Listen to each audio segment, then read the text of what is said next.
hello साथीहरू है ल आज चाहिँ मसँगै रेडी हौँ S K collection and beautician back to work हुनुभन्दा अगाडि चाहिँ राम्री बनेर जानु पर्यो भनेर राम्री गर्न लागेको म चाहिँ पहिला फर्स्टमा चाहिँ आइब्रो र अप्पर लिप्स आइब्रो हजुर हेर्न सकिन्छ यति धेरै आएको छ अनि अप्पर लिप्स गरेर अनि त्यसपछि सिम्पल मेकअप गरेर रेडी भएर अनि हामी चाहिँ S K collection and beautician back work हुन्छौँ आजबाट चाहिँ है फुल भिडियो आज म के गर्छु दिनभरि भनेर हेर्नलाई चाहिँ वेट गर्छ होला है धेरैजनाले दिदी तपाईँ पनि मेकअपको फुल भिडियो बनाएर हाल्नु नि तपाईँले के लाउनुहुन्छ भन्छ त्यो म चाहिँ अब सावरबाट आएको होइन मैले लगाउनु भने चाहिँ एउटा सनस्क्रिन लगाउँछु पहिला चाहिँ मैले अर्को लगाउँथेँ अहिले चाहिँ त्यो नपारेर लगाउने हो अनि त्यसपछि मलाई चाहिँ अनि फाउन्डेसन कुन लाउनुहुन्छ मेन्सन गरेर भनिदिन्छ होइन म चाहिँ फाउन्डेसन लगाउँदिनँ मलाई चाहिँ मेरो फेसमा चाहिँ त्यस्तो नराम्रो दागहरू पनि छैन होइन म फाउन्डेसन किन लाउँदिनँ भने म एउटा ब्युटिसियन हो होइन मेरै फेस बिग्रेको छ मेरै फेस ड्यामेज छ भने मैले अरूलाई फेसको सम्बन्धी है मैले फेरि यो कपालहरूको सम्बन्धी होइन फेसको सम्बन्धी चाहिँ मैले अरूलाई फेरि म फेसियल गर्छु 80% ग्यारेन्टी लिएर अनि त्यसको त कुनै अर्थ नै रहेन नि त होइन मैले अब जस्तै हजुरलाई के अरे ग्यारेन्टी दिदी फेसियल गर्छ अनि मेरो फेस चाहिँ पुरै हेर्न नहुने छ यति लामो यति धेरै फाउन्डेसन लाएर कभर गर्नुपर्छ भने त म चाहिँ फाउन्डेसन युज गर्दिनँ है मलाई चाहिँ फाउन्डेसन सुट पनि गर्दैन मैले मेकअपमा गर्ने भनेको चाहिँ गाजल चाहिँ लगाउँछु तर आज चाहिँ म गाजल लगाउँदिनँ किनकि मेरो स्ट्रेट छ अनि स्ट्रेट भएको बेलामा चाहिँ कस्तो हुन्छ नि आइरनको स्टिमहरूले गरेर चाहिँ मलाई एकदमै धेरै आँसु आउने प्रब्लम हुन्छ अनि त्यो अनुहारभरि लाग्छ कि त्यही भएर चाहिँ अनि भनिहालेँ यो क्रिम लाउँछु मैले अनि मस्कारा लगाउँछु पहिला चाहिँ मैले अर्को लाउँथेँ है म देखाउँछु हजुरहरूलाई पहिला चाहिँ मैले यो लाउँथेँ अहिले चाहिँ मलाई यो वाटरप्रुफ भएको भएर चाहिँ आइल्यासेस खसेको हो कि जस्तो फिल भएर अहिले चाहिँ मैले सबै यो ब्रान्डको किनेर ल्याएर राखेको छु अनि मैले आइकल गर्छु पहिला चाहिँ है आइकल गरिसकेपछि चाहिँ अनि मेरो मेकअप भनेको चाहिँ त्यति नै हो अरू के पनि लगाउने ओर्ने छैन मेरो अनि लिपस्टिक लाउँछु मैले मेब्लिनको 17 नम्बरको अब म लिपस्टिक कलेक्सन देखाउँछु कलेक्सन चाहिँ यति धेरै छ तर लगाउँछु यो मात्रै लगाउँछु है मैले 17 नम्बरको मलाई चाहिँ एकदम मनपर्छ अरू बेला चाहिँ कुनै बेला चाहिँ चेन्ज पनि गर्छु अब म हजुरलाई लिपस्टिक कलेक्सन देखाउँछु है त ल हेर्छु है लिपस्टिक यति धेरै छ मसँग होइन सबै डबल लाइन छ कि यसरी यो मुनिको पनि अर्को लाइन हो होइन यसरी डबल लाइन छ लिपस्टिक होइन मान्छेको आफ्नो सोच के किनेर राख्नु एकदम मनपर्छ कलेक्सन हेर्छ न लिपस्टिकको यति धेरै छ अनि त्यसपछि तर लगाउने चाहिँ कुन हो त भन्दाखेरि मेब्लिनको मैले दुईवटा लगाउँछु एउटा यो 17 नम्बरको लाउँछु भने अर्को चाहिँ मैले 65 को लगाउँछु तर अहिले चाहिँ मैले आज कति भइसक्यो 70 को मात्रै लगाउनु थालेको यो मात्रै लगाउँछु होइन अब कलेक्सन चाहिँ यति धेरै छ तर आफ्नो सोच के अनि मेरो काम चाहिँ यस्तो हुन्छ अब यो सबै क्लिन गर्ने यो लुगाहरू यस्तै राखेको छ बुढाहरूले अब सबै क्लिन गर्ने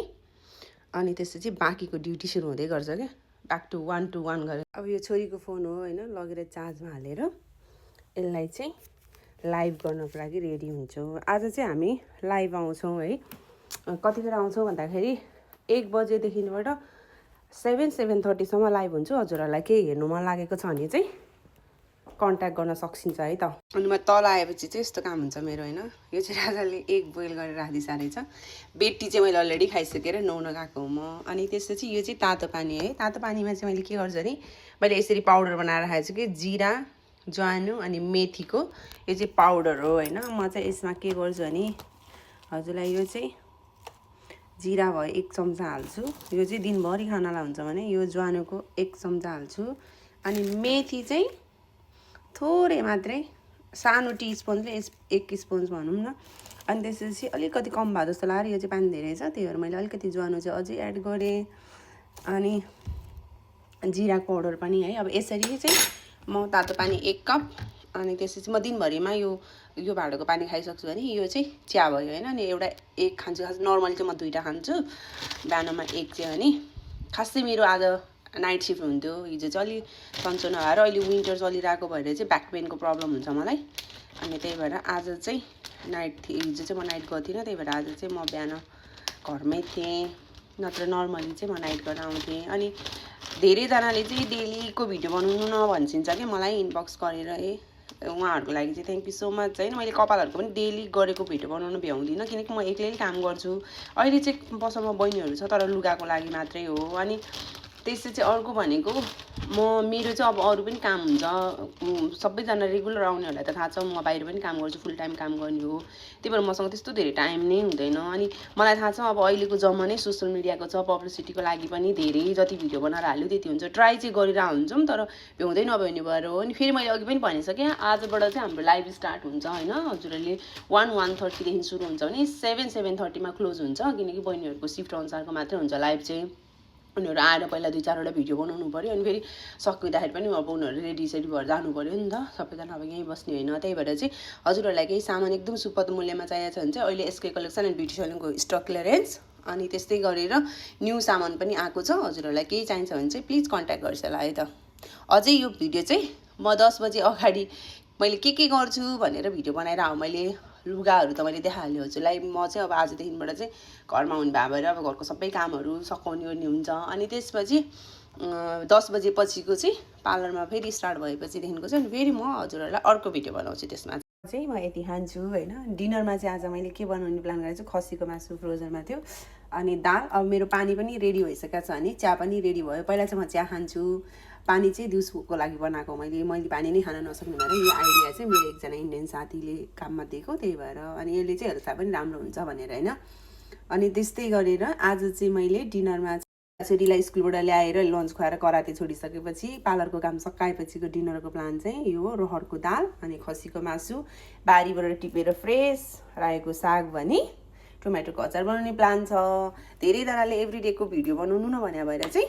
मैले भिडियो बनाइरहेको छु आज चाहिँ धेरै फाइनली धेरै पछि अब चाहिँ मेरो ब्रेकफास्ट टाइम भने है मैले भनिहालेँ यो चाहिँ मैले हजुरहरूलाई 10 बजेभन्दा अगाडिको भिडियो बनाएर देखाइरहेको छु अनि अब आज बाँकीको भिडियो चाहिँ हेर्नलाई वेट गर्नुपर्ने हुन्छ पार्ट 2 पार्ट 3 बन्ला धेरैजनाको रहर भएको भएर चाहिँ जसले भन्छ त्यो म त कति खुसी भइसिन्छ यो भिडियो देखेर धेरैजनाको रहर भएको भएर चाहिँ भिडियो बनाएको है त मैले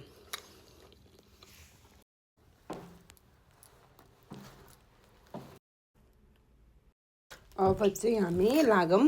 एसके कलेक्सन एन्ड ब्युटी सलुनमा हजुरहरूले हेर्न सक्छौँ कति धेरै सामान आएको छ है कति राम्रो छ कि कति राम्रो चाहिँ कुरै छोडौँ होइन साडीहरू हजुरहरूले हेर्न सक्छौँ कति धेरै राम्रो छ त्यस्तै गरेर यो चाहिँ अहिलेको 90sको पपुलर कुर्ताहरू पनि हजुरहरूले खोजेको जस्तो रोजेको जस्तो पाउन सक्छौँ सिङ्गल ब्लाउजहरू पनि यति धेरै आएको छ अनि यो चाहिँ अहिलेको लेटेस्ट डिजाइन साडी मङ्गलसूत्र नयाँ तिलरी अनि नयाँ डिजाइनको तिलरी त्यस्तै गरेर 24 क्यारेट 100% ग्यारेन्टीवाला पोलिसिस ज्वेलरी है मैले चाहिँ पुरै भिडियो एड गर्ने ट्राई गरेको छु अनि यो चाहिँ बहिनीले यो माथिको लुगा निकालेर भिडियो बनाउनलाई उ गरेर छ अनि हजुरहरूले हेर्न सक्नुहुन्छ यो चाहिँ फर्स्ट राउन्ड सबै ह्यान्ड एम्ब्रोइडरी साडी हो भने सेकेन्ड राउन्ड यो सबै लेहेङ्गाहरू छ हजुरहरूले हेर्न सक्नुहुन्छ यो सबै लेहेङ्गा त्योभन्दा पछिको लाइनमा सबै अनारकलीहरू छ एसके कलेक्सन एन्ड ब्युटी सलुनको यस्तो छ भने अब चाहिँ म पसल फुल ओपन गर्न गइरहेको छु 90sको कुरा चाहिँ अब हामीसँग 2 पिस मात्र बाँकी छ है फुल ह्यान्ड एम्ब्रोइडरीमा चाहिँ भने अब सटर ओपन गरिसकेपछि फेरि भिडियो कन्टिन्यू गर्छु पसलको अगाडिको लुक्स चाहिँ यस्तो छ भने यो चाहिँ ओहायो स्ट्रिट हो होइन अनि त्यस्तै गरेर हजुरहरूले सिधै आएर चाहिँ यहाँबाट चाहिँ हामीले पार्लर सम्बन्धी काम चाहिँ यतापट्टि गर्छौँ भने हजुरहरूको पार्लर सम्बन्धी सबै काम हुन्छ भने यहाँ चाहिँ साइज अल्ट्रेसन गर्ने काम हुन्छ अनि त्यस्तै गरेर यो चाहिँ अस्ति बहिनीले ह्याङ्गरहरू सबै यतिकै राखिराखेको छ आज फेरि टु बी कन्टिन्यू गर्छ उसले लाइभहरू अनि त्यस्तै गरेर यहाँ चाहिँ हाम्रो हेयर वासहरूको सर्भिस छ अनि यो चाहिँ यस्तो हुन्छ हाम्रोमा यो सामान एक्सपायर भएको सामानहरू चाहिँ सबै फाल्नलाई रेडी गरेको मैले अनि त्यस्तै गरेर चाहिँ अब यति धेरै सामानहरू छ त्यही भएर 24 क्यारेट गोल्ड प्लेटेड 100% ग्यारेन्टीवाला ज्वेलरीहरू पनि यति धेरै छ हामीसँग चाहिँ यो चाहिँ मेरो आजको 10 AM भन्दा अगाडिको भिडियो भयो भने 10 AM पछिको फेरि भिडियो कन्टिन्यू गर्नेछु मैले है यस्तै छ लाइफ अनि धेरैजनाले भन्छिन्छ कसरी म्यानेज गर्छिन्छ फुल टाइम बाहिर काम गर्छु भन्छिन्छ बच्चा घर भन्छिन्छ त्यो चाहिँ हस्बेन्ड फुल सपोर्टिभ हुनुपर्छ मलाई चाहिँ राजाले मैले बाहिरको काम गर्दा घरको काम सबै हेरिदिन्छ अनि म पसलमा हुँदाखेरि चाहिँ पसल घर बच्चा म म्यानेज गर्छु न राजाले फुल टाइम काम गरिसिन्छ हामीले चाहिँ त्यसरी मिलाउँछौँ मैले फुल टाइम काम गर्दाखेरि राजाले टोटली 99% काम घरको बच्चा ल्याउने लाने खुवाउने लन्च डिनर क्लिन गर्ने सपिङ चाहिँ म कहिले पनि गर्दिनँ ग्रोसरीहरू सधैँ राजाले गर्छिन्छ त्यही भएर हस्बेन्ड चाहिँ मोर सपोर्टिभ चाहिँ हुन चाहिँ जरुरी छ त्यही भएर बिजनेस गर्न फुल टाइम काम गर्न सजिलो छ थ्याङ्क यू एभ्रिवान